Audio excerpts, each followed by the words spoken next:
지역사회 전파를 효과적으로 차단하지 못한다면 전국적 확산으로 발전할 가능성이 큰 상황입니다.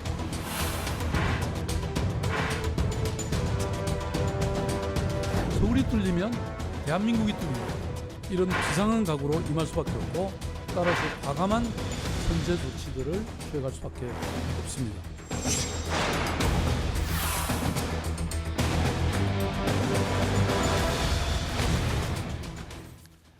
오늘 확진자 161명 늘었습니다. 역시 대구, 경북 지역이 대부분입니다. 사망자도 한 명 더 발생해서 모두 7명이 됐습니다. 그중 5명이 청도 대남병원에서 나왔습니다.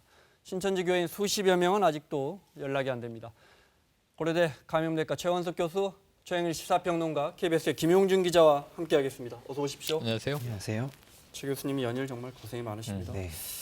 김 기자, 일단 감염병 대응 단계를 어제 우리가 심각으로 올렸고요. 중대본부장을 국무총리가 맡기로 했군요. 네. 처음 있는 일이죠. 그 국무총리가 중대본부장을 맡는 것은 처음 있는 일입니다. 그 통상 행안부 장관이 이제 중대본부장을 맡아왔었고요. 네. 또 그랬었는데 이번에는 이 대규모 재난 중에서도 이 범정부적인 통합 대응이 필요하다고 판단을 해서 이 국무총리가 본부장을 맡게 된 겁니다.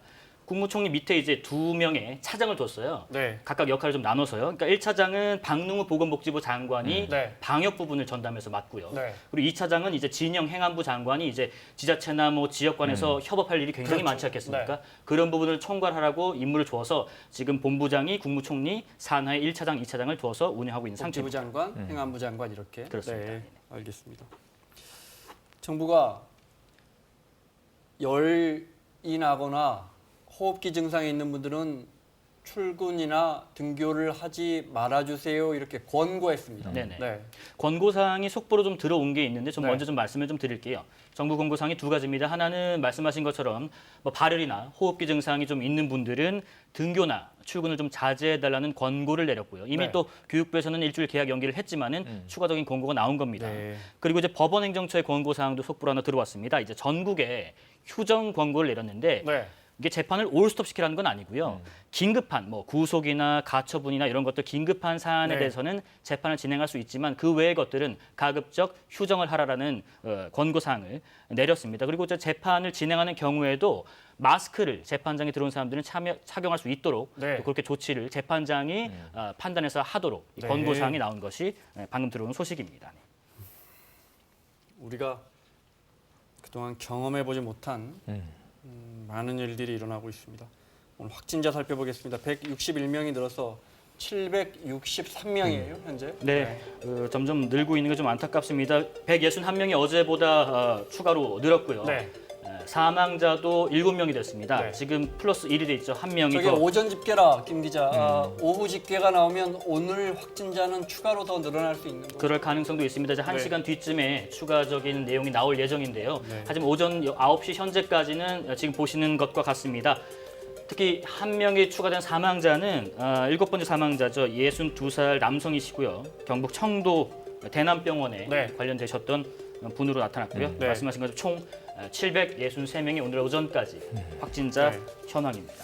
잠시 후에 자세히 알아볼 건데 그래서 7명의 사망자 중에 5분이 청도 대남병원의 환자입니다. 네. 중증 환자가 몇 명입니까? 그 한 2시에 우리 중앙방역대책본부에서 본부장, 정은경 본부장이 설명을 해줬는데 14명이라고 14명. 얘기를 했습니다. 14명이 중증 환자고 그 중에서 이제 위중 환자도 포함되어 있습니다. 2명이라고 네. 얘기를 했는데요. 자, 이제 중증과 위중이 어떻게 좀 다른가에 네. 대해서도 좀 물어봤습니다. 이제 중증은 뭐 교수님 나와 계시지만은 산소 마스크를 통해서 이제 좀 치료를 받고 계신 분들 좀 중증으로 분류를 했고요. 네. 위중은 그게 그치지 않고 이제 그 기계 호흡, 네. 자가 호흡이 불가능 좀 하시기 때문에 기관지 뭐 삽관수를 한다든가 해서 기계 호흡을 하고 계신 분들은 네. 좀 중증으로 분류했다고 합니다. 그 2분 중에서 한 분은 이미 이제 중증으로 분류가 돼서 치료를 집중 치료 유지를 잘 받고 계시는데 다른 한 분이 좀 어제부터 상황이 조금 안 좋아지셨다고 해요. 네. 그래서 더욱 집중적인 치료를 하고 받고 계신 그런 상황이라고 합니다. 최 교수님 어제 좀 중증으로 분리될 만한 에크모와 산소호흡기 하고 계시는 분들이 6분인가? 네. 오늘 14명이에요. 네. 늘어난 거죠. 네. 아마도 계속 늘어날 가능성이 있습니다. 저희가 이 질환의 특성을 보면 사실 초기에는 증상이 심하지 않은 경우가 더 많죠. 가볍게 있다가 네. 처음 중국에서 나왔던 자료를 보면 한 일주일에서 열흘 정도 지나면서 폐렴과 호흡 부전이 점점 악화되어가는 형태를 띠는 것으로 보입니다. 모든 분들이 그렇게 진행하는 것은 아니지만 지금 발생한 곳, 이 청도의 대남병원에서 발생한 환자분들이 대부분 기저질환이 있고 연세가 많은 분들이었기 때문에 이런 분들은 이렇게 진행할 위험이 높은 상황이라서 시간이 지날수록 중증 환자가 더 발생할 위험이 있습니다.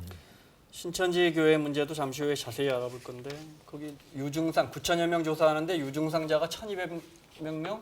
네.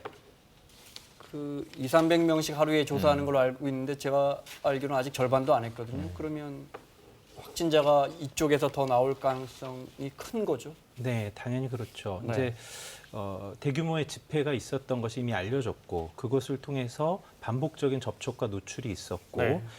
이미 많은 환자분들이 발견이 되고 있죠. 그렇다면 아직 검사되지 않은 분들 중에서 감염이 되어 있는 분들이 많을 겁니다. 사실 저희의 우려는 지금 정부가 이분들에 대해서 자가격리를 명령했지만 자가격리 이전에 또 노출되어 있는 분들이 있거든요. 교회에서만 생활을 하시는 것이 아니라 교회에서 행사를 마치면 이제 일상생활로 돌아가서 네. 생활을 해 오셨기 때문에 그렇다면 그 다음에 접촉된 분들이 굉장히 많을 거다라는 점, 그 부분이 굉장히 우려스러운 부분입니다. 네.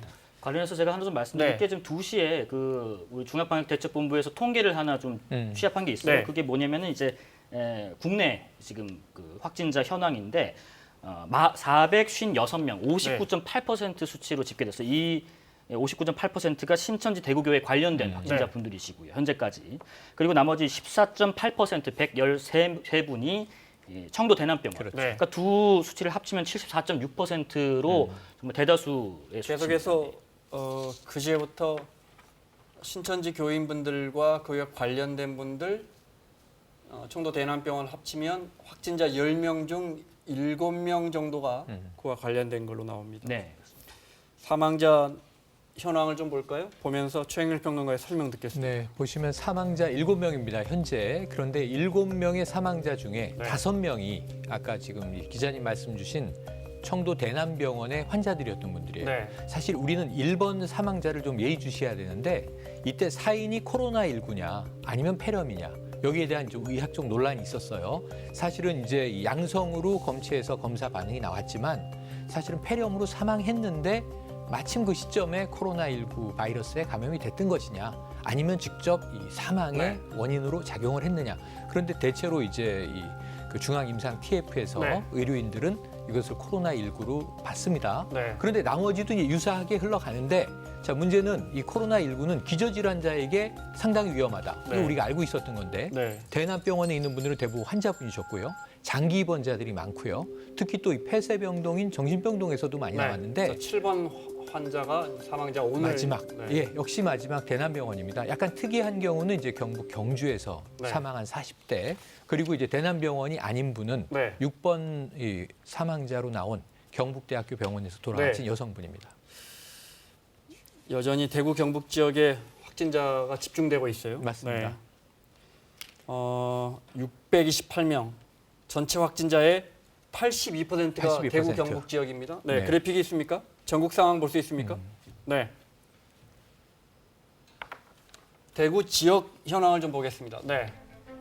지역별 확진자 현황입니다. 그래서 보시면 지금 이제 뭐 서울 경기도 작지가 않아요. 서울도 어느새 30명이 됐습니다. 종로구에 좀 초기에 확진자가 집중이 돼 있었고 이 서울 경기는 인구가 비슷하게 밀집돼 있는 수도권 지역입니다. 그리고 나머지들은 신천지와 관련해서 감염이 퍼져나간 곳도 일부 있고 또 일부는 감염 경로를 확인할 수 없는 것도 있는데 여기서 우리가 주목해야 될 것은 현재 대구 경북이 아까 말씀하신 대로 지역적으로는 80%가 넘고 그 내용을 들여다보면 신천지와 대남병원이 70%가 넘는단 말이에요. 그래서 이것을 뭐라고 부르냐면 전문가들이 한국의 크루즈다, 한국판 크루즈다 이렇게 이야기하는 이유가 일본도 굳이 일본 크루즈, 다이아몬드 프린세스의 이 사망자나 확진자를 안 집어넣으려고 통계를 분리하고 있지 않습니까?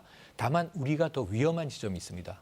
크루즈는 어쨌든 다 하선이 됐고요. 일부 남아 있습니다만. 그리고 그동안은 이 해상에 떠 있었는데 지금 대구 경북 지역은 섬이 아니죠. 배도 아니죠. 네. 폐쇄돼 있지 않고 아까 우리 기자님 말씀처럼 저 사람들은 지금 돌아다니고 있다는 거죠. 그래서 이 신천지 신도로서만이 아니라 이 지역 주민으로도 활동을 하고 가족이자 또 직장에서 동료로도 활동을 하고 이러한 동선들에 대해서는 네. 오리무중이라는 점에서 확진자는 더 나올 것으로 보고 있습니다.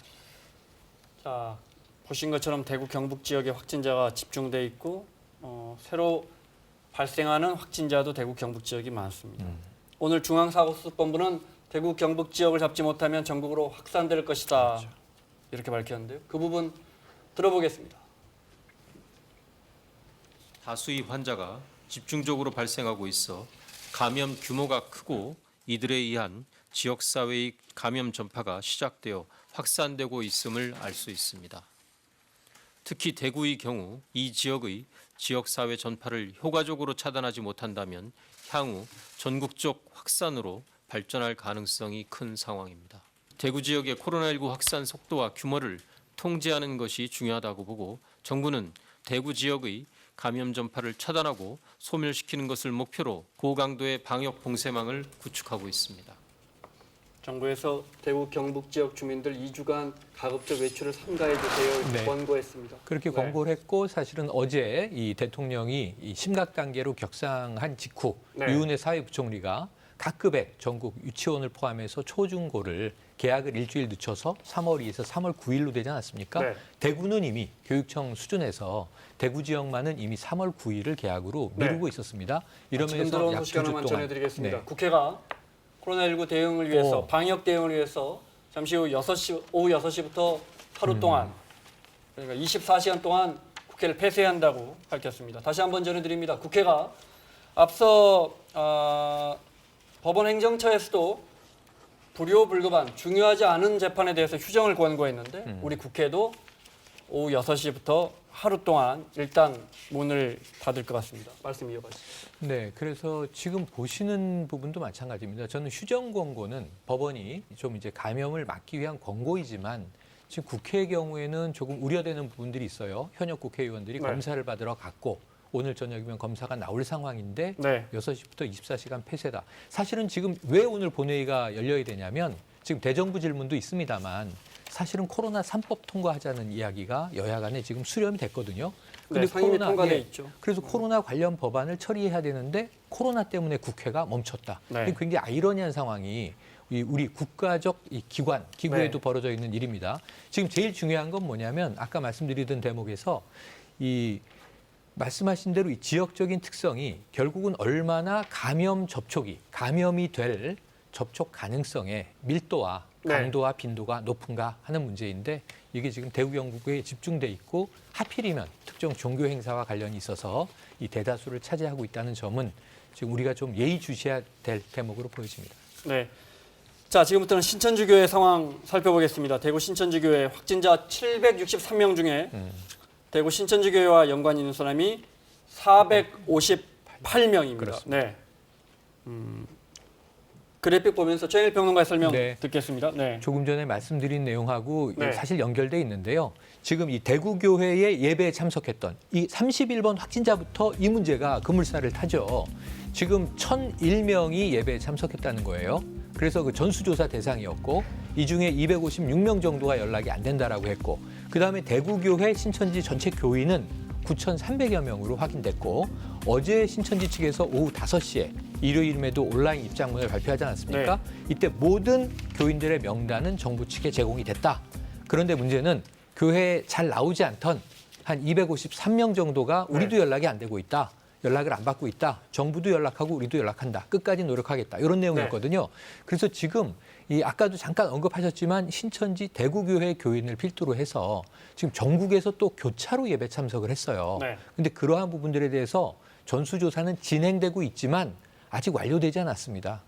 그 방금 현수막에 10만 명이 수료했다고 네. 써져 있잖아요. 저 자료 화면을 제가 여러 번 봤는데 전국의 신천지 교회 성도 수가 어제 혹시 나오는 게 있습니까? 신천지가 발표한 게 네. 24만 명이라고 했고요. 네. 신천지 연구가들이 약 20만 명으로 추정했기 때문에 이 또 해외 지부의 현황 이런 것들이 네. 문제가 있지만 적어도 20만 명 내외로 네. 추정을 해볼 수 있습니다.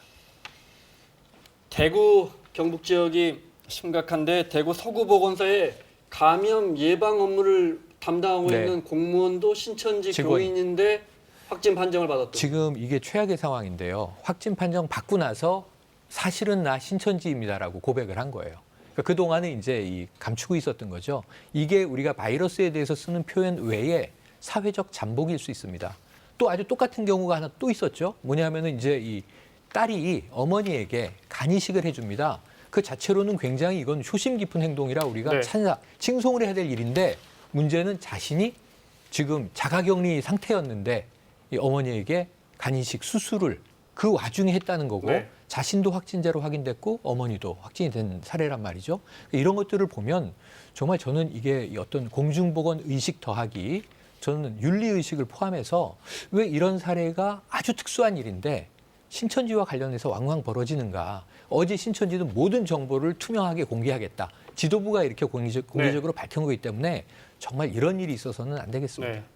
대구 서구보건소는 직원 50명이 감염 예방 업무 담당하는 확진 판정을 받은 신천지 성도로 인해 격리 조치에 들어갔습니다. 김 기자, 네. 전체 9천여 명 조사하기로 하고 지금 사흘째인가요? 그렇죠? 네.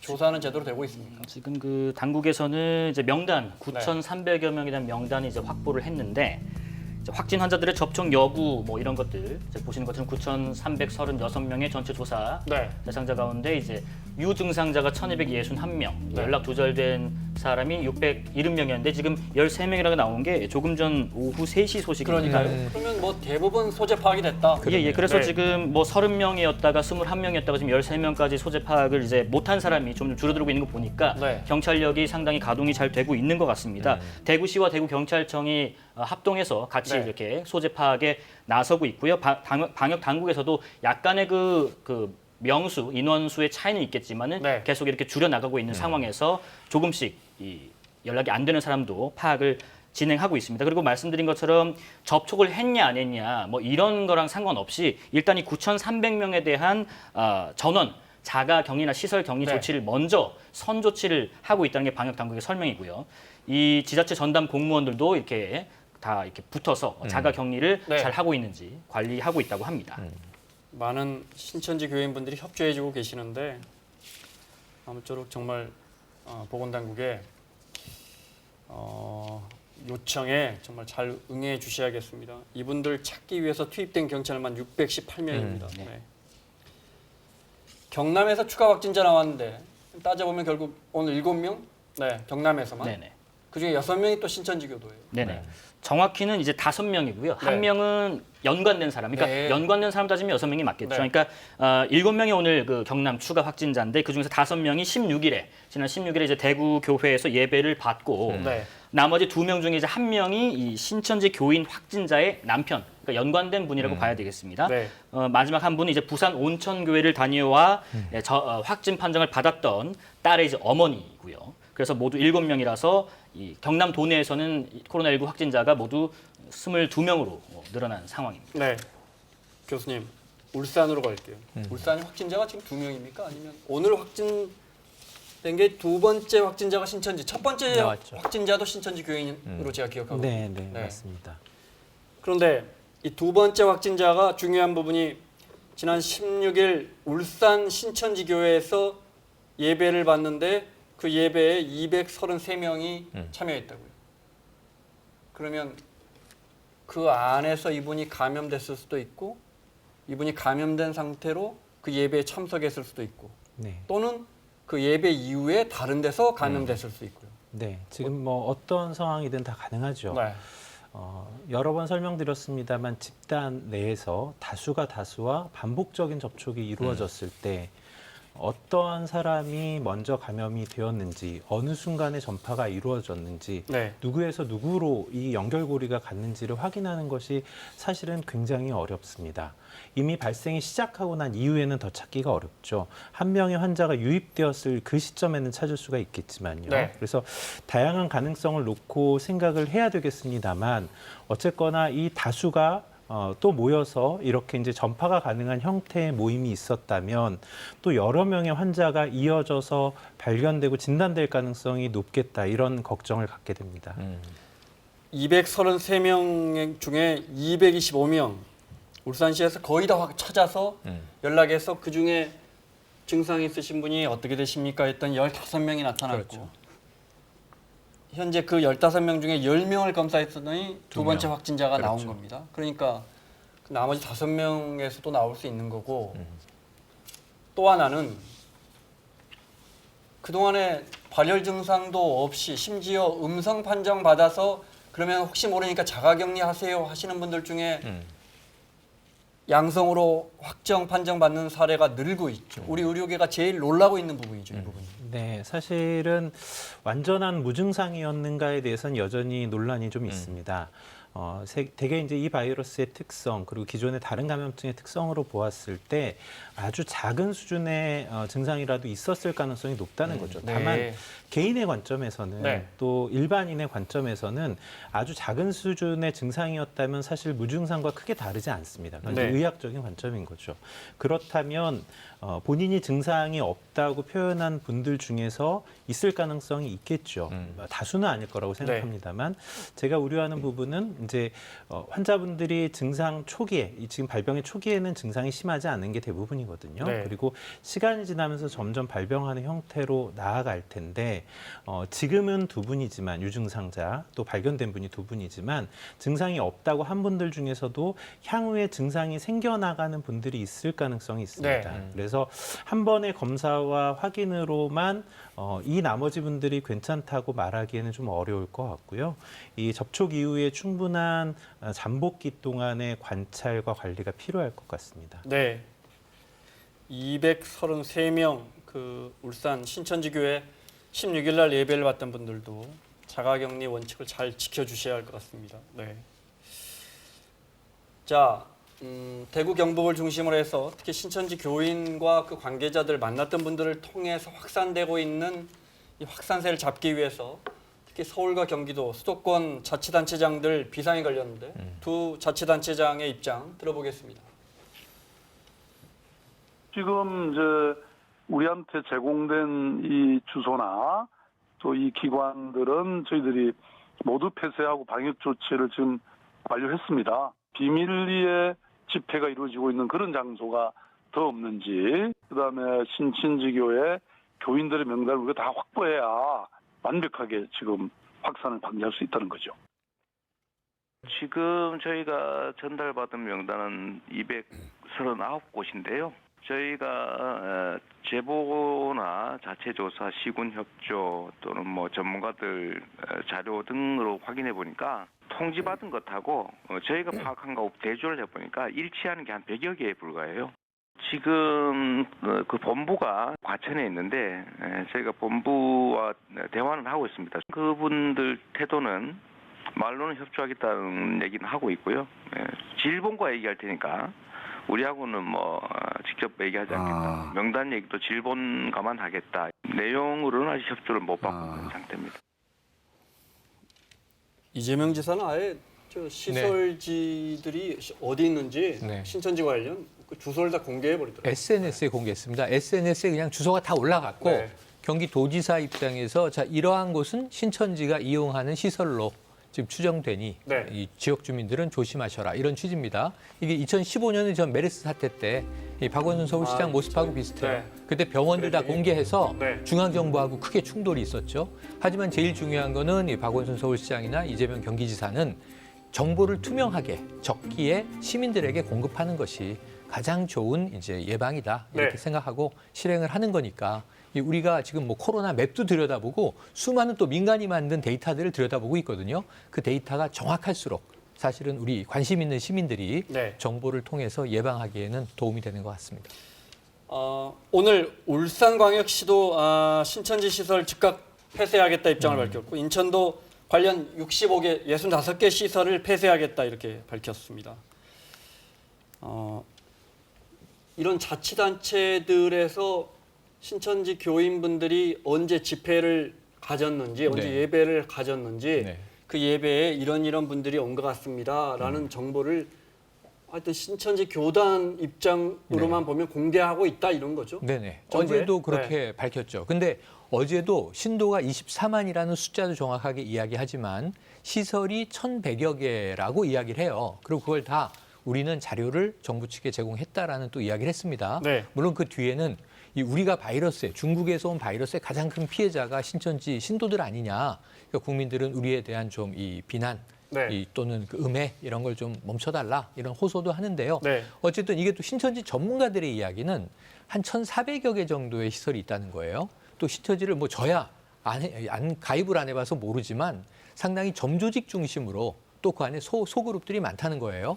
그러다 보니까 지금 아직 다 공개되지 않은 지역이나 모임들이 더 있을 수도 있다라고 네. 하는 추정인데 신천지 쪽에서는 이걸 투명하게 공개해 줘야 되겠지만 아까 지자체장들의 행동들을 보면 문재인 대통령이 이런 이야기를 하죠. 신천지 관련 정보들은 신천지 측에만 의존하지 말고 사실은 이 정부가 적극적으로 파악해서 선제적인 대응을 하라 이런 지시도 있거든요. 네. 그래서 이제 사실은 제공되는 정보가 투명할수록 좋은데 그렇지 않을 가능성에 대해서는 아까 600여 명의 경찰이 동원이 돼서 이게 무슨 공권력 낭비인가 싶기도 하지만 결국은 13명까지 연락 안 되는 신도들을 좁혀나가잖아요. 네. 근데 이게 지금 뭐 범죄 행위가 아니라 그분들의 건강을 위한 것이기도 하고 공공의 건강을 위한 것이기도 하거든요. 그러니까 여기는 정말 너나 없이 협조하는 자세가 일단 필요한 상황입니다. 김 기자. 네. 교인분들이 만약에 명단이 맞지 않아서 명단 방금 자막에도 압수수색하기는 쉽지 않고요. 그 법원이 영장 줘야 그렇죠. 되죠. 명단을 알아야 경찰이 찾아 들어갈 거 아니에요. 네네. 그렇죠? 그분들 연락처하고 안 줄 경우에 명단을 받았는데 연락이 안 돼요. 연락이 안 되면 경찰이나 검찰, 뭐 주로 경찰이겠죠, 지역 경찰. 그러면 어떻게 합니까? 예컨대 그 다음에 연락은 됐어요. 이분이 의심 증상이 있어요. 언제까지 와서 여기 선별진료소 가셔서 검사 받으세요 했는데 안 나타나면요. 지금 어떻게 할 수 있습니까? 이게 그 이제 강제적으로 명단을 뭐 아까 말씀하신 것처럼 기다리지 말고 뭐 어떻게 좀 받아낸다든가 네. 강제적인 수사를 돌입하면 안 되느냐 뭐 하루가 급한 일입니다. 그렇죠. 그런 이제 의견도 있어요. 그래서 제가 알아보면 일부 이제 강제성을 발휘할 수도 있지만 쉽지는 않아 보입니다. 왜냐하면 이 예를 들어서 뭐 특정일에 대한 어떤 예배 명단을 좀 달라라고 요청을 했을 때 가령 뭐 100명이 있었는데 50명만 줬다. 뭐 이런 식이면 강제성을 발휘할 수 있는 압수수색을 할 수도 있어요. 왜 그러냐면 이게 이제 허위 자료 제출로 볼 수가 있거든요. 뭐 그런 경우에는 강제성을 발휘할 수 있어요. 이게 감염병의 예방, 감염병 예방. 그 관리에 관한 범죄 법률. 혐의가 없어도. 네네네. 네. 그런 법률에 따르면 이런 조항들이 있습니다. 첫 번째가 이제 정당한 사유 없이 역학조사를 거부, 방해 또는 회피하는 행위. 이거는 뭐 조사를 받지 않는다던가 뭐 이런 뭐 가령 뭐 도망간다던가 이런 경우가 되겠고요.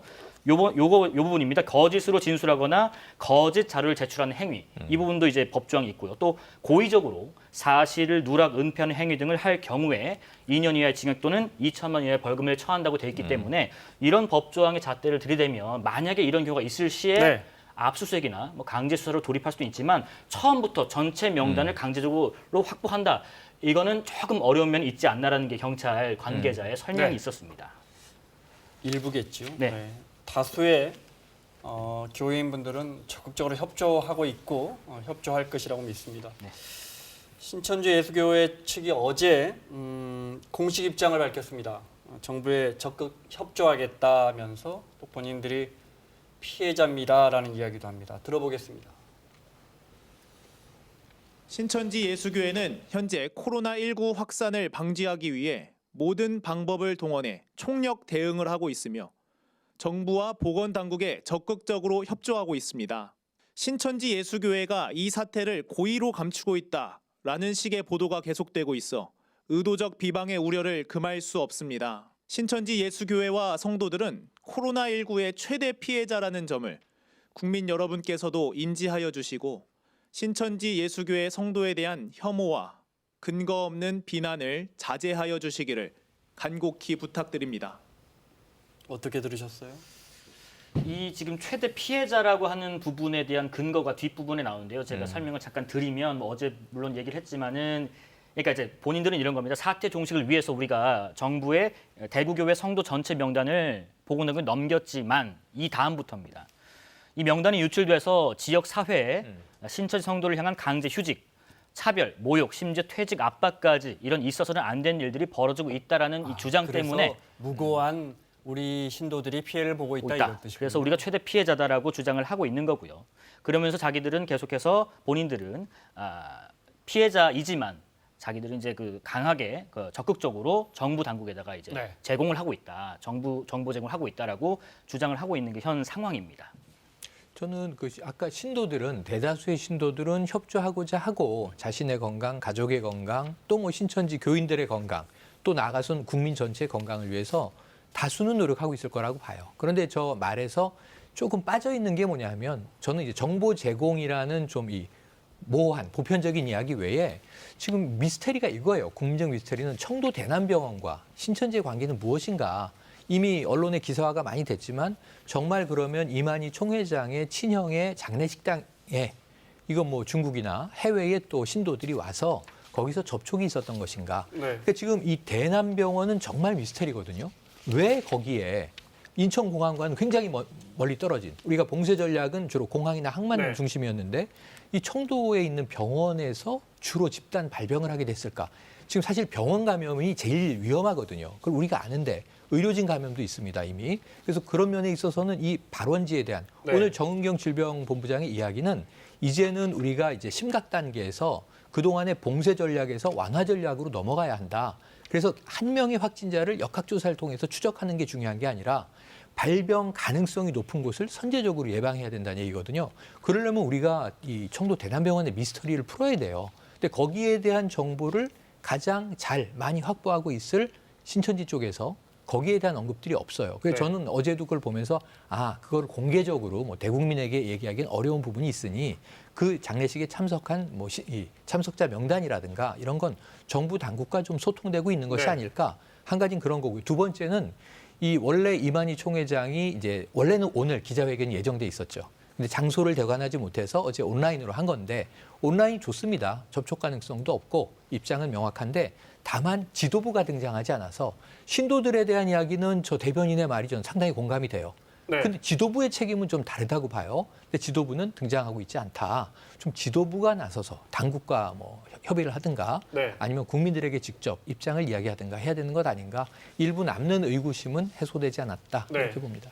최 교수님 방금 최영일 평론가 이야기한 그 부분, 청도 대남병원의 신천지 총회장의 형 장례식이 지난달 31일부터 사흘간 있었고요. 여기에 중국에서 온 분들이 일부 있었다고는 확인이 된 것 같습니다. 그런데 중국에서 오신 분들이 있었다고 해서 여기서 감염이 돼서 여기서 시작됐다.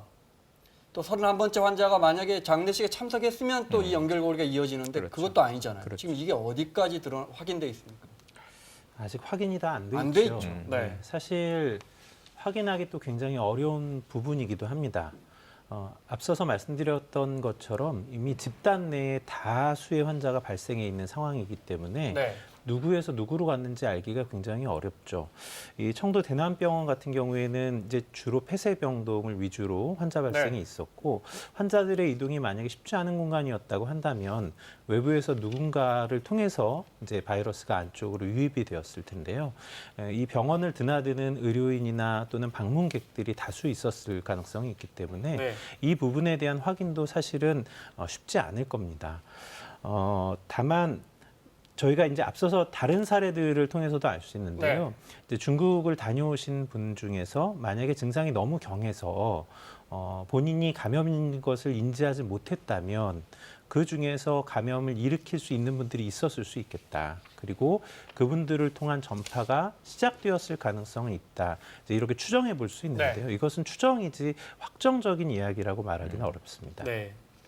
청도 대남병원으로 넘어가 보겠습니다. 특히 그 안에 정신병동, 정신건강병동에 환자 102명 중에 100명이 감염이 됐고 사망자가 속출하고 있습니다. 전체 사망자 7명 중에 5명이 이 병원의 정신병동의 환자분들입니다. 도대체 청도 대남병원 정신병동에서 지금 교수님 무슨 일이 벌어지고 있는 겁니까 지금? 네. 저희가 가장 우려했던 상황이죠. 의료기관 내에서 마치 재난 영화 같은 그렇죠. 상황이 발생하고 맞습니다. 있습니다. 환자분들의 전파가 반복해서 일어나는 상황. 그것도 가장 위험할 수 있는 기저질환을 가지고 있는 분들이었죠. 네. 이곳이 폐쇄병동이었다는 점이 굉장히 중요할 것 같습니다. 폐쇄병동이 다인실의 위주였다면 그 안에 있는 분들끼리만 계속 반복된 접촉이 일어났을 것이고요. 네. 증상이 발생한 한 환자분들로부터 전파가 시작되었을 때 이제 그 다음에 감염된 사람이 있었다면 그분들을 통해서 2차적인 전파가 이제 배수로 막 일어나게 되거든요. 네. 그러면 그 안에 있는 분들이 시간이 계속 지나면 결국은 다수가 거의 대다수가 감염이 될 수밖에 없는 상황이 되는 거죠. 게다가 있었던 분들이 정신질환을 갖고 있는 분들이었습니다. 그런 분들이라면 네. 개인 위생이 좋지 않을 가능성이 많습니다. 게다가 다른 만성 질환들을 동반하고 있다면 네, 네. 질환이 감염될 위험도 높을 뿐만 아니라 걸렸을 때의 중증으로 진행할 위험이 너무 높은 거죠. 이런 종합적으로 안 좋을 수 있는 상황들이 모아져 있는 곳, 그리고 저희가 가장 일어나지 않기를 바랬던 상황, 네. 그 상황이 이 청도 대남병원의 상황이지 않나 생각합니다. 그 정신질환자분들은 네. 그 치료를 받을 때도 뭐 미술 치료 같은 것들은 이제 같이 단체로 그렇죠, 집단 치료를 받는 경우도 있잖아요. 그리고 이제 폐쇄병동이니까 환기도 좀 원활하지 않지 않습니까? 음. 그런 부분도 좀 염려가 되는 부분인 것 같아요. 종합해 보면 폐쇄병동, 그러니까 갇혀 지내시는 환자분들이에요. 그다음에 처음 숨진 분도 조현병 등으로 20년간 맞습니다. 입원해 있던 분이에요. 20년간. 그러니까 기저질환이 심한 분들이고 저소득층이 많을 걸로 추정되는데 그럼 아무래도 1인실 쓰시는 분들보다는 다인실 쓰시는 분들이 많을 거고 아마 이 병원이 뭐 대단한 시설이 갖춰지지 않은 뭐 비싼 요양병원도 아니면 틀림없이 요양급여로 유지되는 그렇다면 식사나 이런 부분들 다 공동으로 네, 그렇죠. 식사가 제공될 텐데 과연 위생 상태가 제대로 유지가 됐을까? 결국 차단된 오랫동안 갇혀 지내는 정신질환자들만의 열악한 공간 안에 바이러스가 들어가니까 그 안에서 그야말로 창궐하게 된 거 아닙니까? 네, 저희가 이런 상황이 의료기관뿐만 아니라 네. 중국에서 교도소라든가 그리고 그렇죠. 저희가 가장 크게 이슈가 됐었던 일본의 크루즈와 같은 그렇죠. 곳에서도 네, 볼 네. 수 있죠.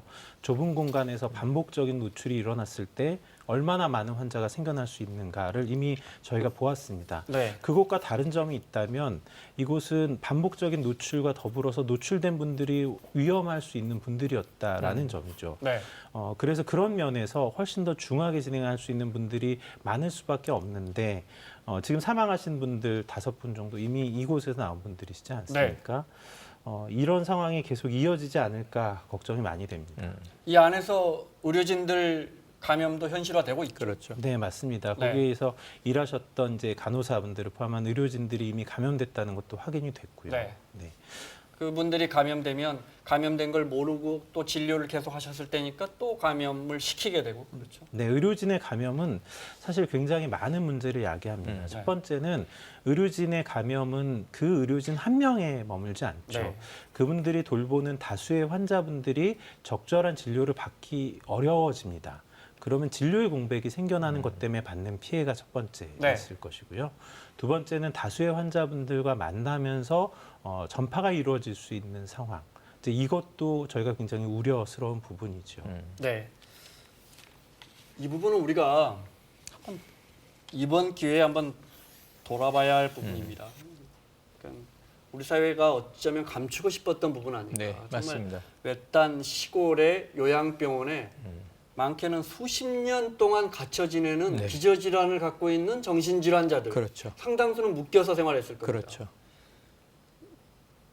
그분들에게 어느 날 바이러스가 어떤 경로인지 네, 모르지만 네. 침투가 됐고 그 퍼져나가죠. 안에서 네. 퍼져나가면서 102명 중에 100명이 감염됐다. 네. 이 병원에서 다른 다른 병원에서는 2명인가밖에 감염자가 나오지 않았습니다. 그렇죠. 네. 그 정신병동 안에서만 보여주고 네네. 있어요.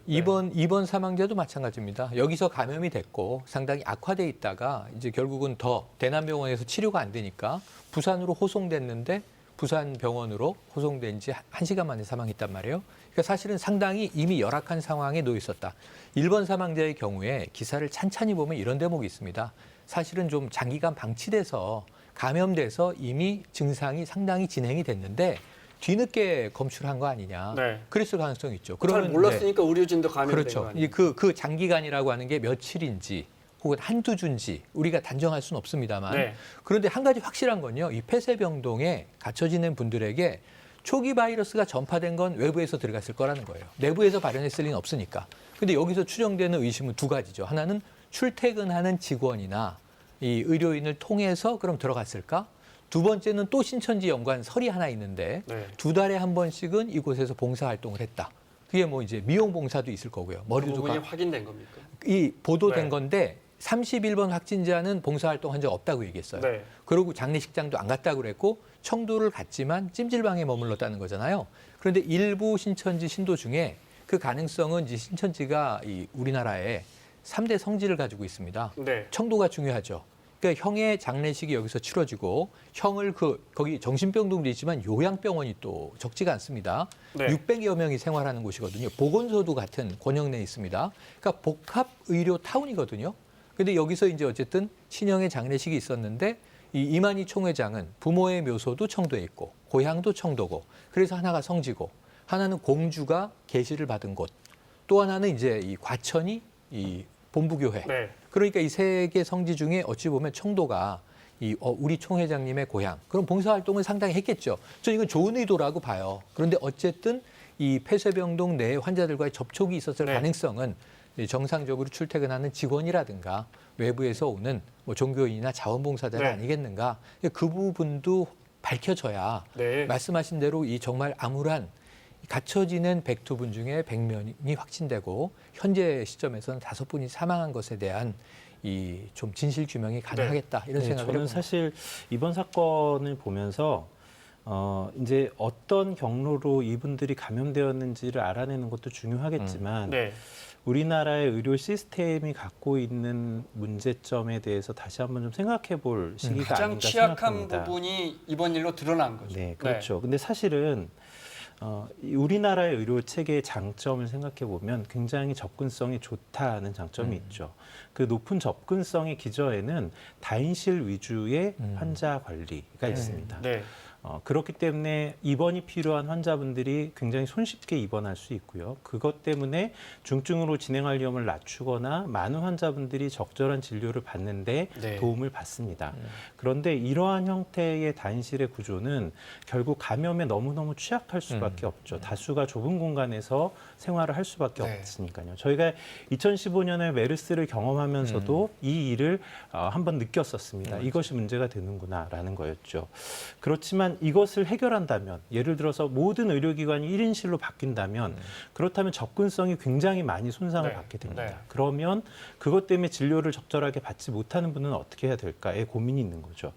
저는 이 안전과 접근성 효율의 문제 어떤 정도에서 균형을 잡아야 하는가 네. 이 부분을 저희가 좀 이 상황이 지나가고 나면 다시 한번 좀 진지하게 고민을 네. 좀 해야 할 것 같다는 생각이 들고요. 저희가 이전에는 효율과 접근성에 더 많은 무게를 두었다면 계속 이런 일들이 발생하고 있다면 2015년, 2020년 지금 채 5년 만에 이런 일들이 반복되고 있다면 네. 안전에 조금 더 초점을 둔 그러한 체계로 우리가 방향을 조금씩 좀 틀어가야 하지 않을까 이러한 고민을 좀 해봅니다. 네. 그동안에 우리가 3인실, 4인실까지 본인 부담금 낮춰주고 급여를 좀 확대해주고 이런 정책들은 해왔지만 여전히 말씀하신 것처럼 미국이나 선진국의 의학 드라마 보면 한 병실에 5명, 6명 누워있는 그렇죠. 경우가 거의 나오지 않습니다.